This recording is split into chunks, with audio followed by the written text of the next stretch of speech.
Once you create a niche, you have an idea of what you want to do, then you want to think about, am I going to name this practice exactly what my niche is? So let's say you're doing love addiction with women. Am I going to name my practice Love Addiction Portland, or Therapy Love Addiction, or Love Addiction Therapy, or Love Addiction Therapy Portland?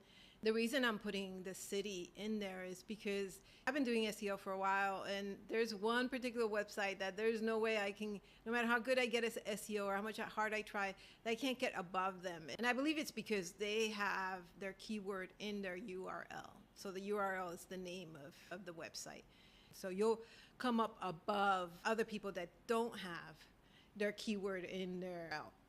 So it's super important. Let's say you want to do adolescent depression. Let's continue with that example. And naming your URL or your website, adolescent depression, therapy, adolescent depression, and then the city that you're in. That's really long and really specific. And if you have a lot of competition, you might have to do that. But if you don't have a lot of competition, you might want to make it a little bit more general.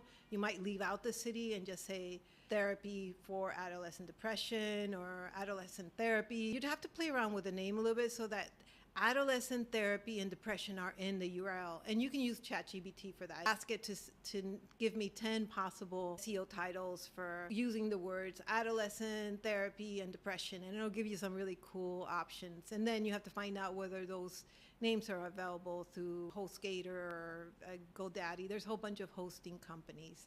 But again, you want to think about, am I going to stay small, or do I want to grow a little bit? So if you name your practice and it includes the city that you're in, you're not going to be able to expand to other cities.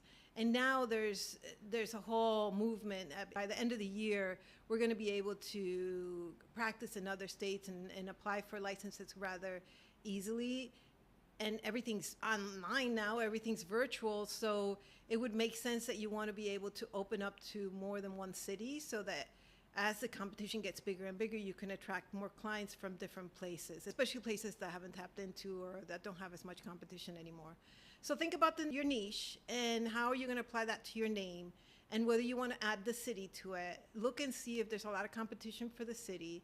There's some, like if you do a quick search, you'll be able to tell how many people are using their name in the URL, or they're using the city in the URL. If there's nobody using the city already, you can choose to do that, or you can just choose to go more general.